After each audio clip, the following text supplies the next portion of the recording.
안녕하세요. 영준이의 태국 뉴스룸을 시작하겠습니다.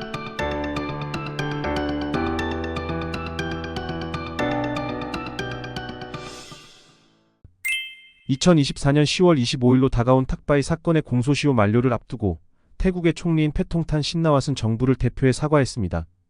그는 사건 발생 20년 동안 정부가 피해자들에게 이미 보상했으며 헌법에 따라 사건의 시효를 연장할 수 없음을 밝혔습니다.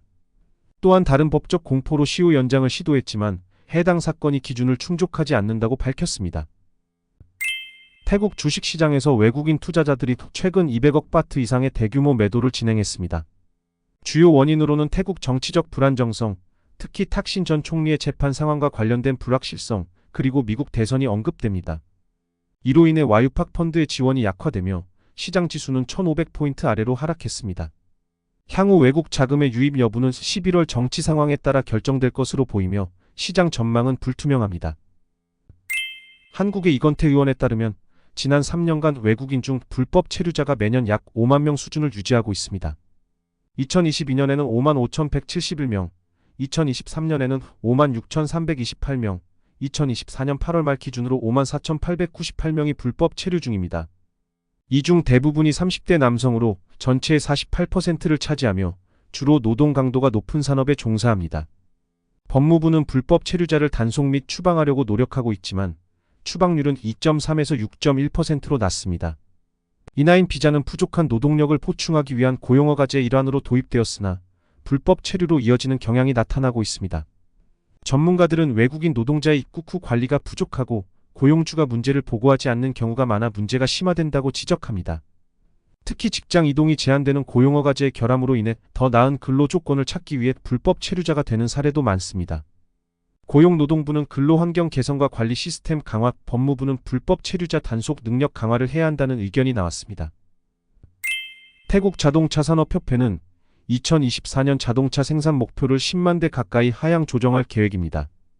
9월 판매량이 약 3만 9천 대로 최근 4년간 가장 낮은 수준을 기록했기 때문입니다. 1월부터 9월까지의 총 생산량은 약 110만 대로 목표치인 170만 대에 크게 미치지 못하고 있습니다. 이는 중동 분쟁과 가계부채 문제로 인한 소비자 지출 감소가 주요 원인입니다. 2024년 9월 태국의 완성차 수출은 약 8만 254대로 전월 대비 6.75%, 전년 동월 대비 17.67% 감소했습니다.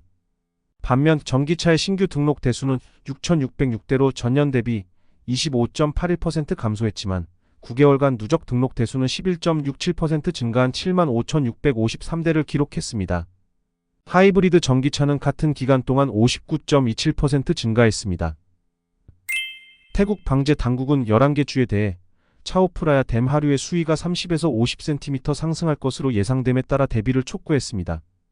이는 10월 26일 이후 수위가 감소할 것으로 예상되며 태풍 자미가 태국에 직접적인 영향을 미치지 않지만 동북부 일부 지역에 비가 내리고 바람이 강하게 불 것으로 보입니다.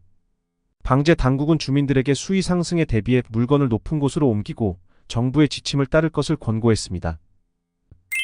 태국 논타부리에서 65세 남성이 54세 아내를 흉기로 살해하는 사건이 발생했습니다.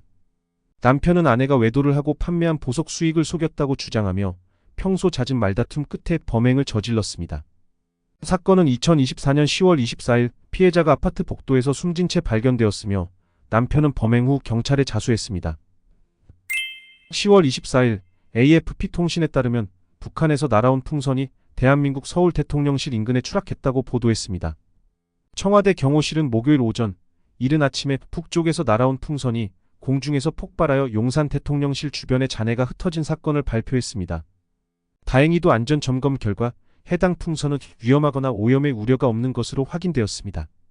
조선일보는 이 풍선에 윤석열 대통령과 김건희 여사를 조롱하는 내용의 전단이 실려 있었다고 보도했습니다. 전단에는 김건희 여사를 풍자하는 문구가 포함되어 있었다고 전했습니다. 김 여사는 지난해 4월 총선 당시 여당인 국민의힘 내 후보 공천을 방해하고 주가 조작에 가담했다는 의혹을 받고 있습니다. 서울 중심부에 위치한 대통령실은 군 관계자들의 보호 아래 비행금지 구역으로 지정된 곳인데 이번이 두 번째로 북한의 풍선이 직접적인 영향을 미친 사례입니다. 이 사건은 북한이 우크라이나 전쟁에 참전하기 위해 군을 러시아에 파견했다는 한국 정보기관의 주장 이후 남북 간 긴장이 고조되는 가운데 발생했습니다. 태국에서 판매 중인 중국산 샤인머스켓 24개의 샘플 중 23개에서 농약 잔류 물질이 기준치를 초과한 것으로 밝혀졌습니다. 샤인머스켓 각 샘플에는 7에서 18개의 독성 잔류물이 포함되어 있는 것으로 밝혀졌으며 법적 규제를 받는 독성 잔류물이 상당량 발견되었습니다. 특히 금지된 클로르피리포스 등 위험한 농약 성분이 일부 샘플에서 발견되었으며 농약이 포도 내부에 침투해 장기간 보관이 가능하게 했습니다.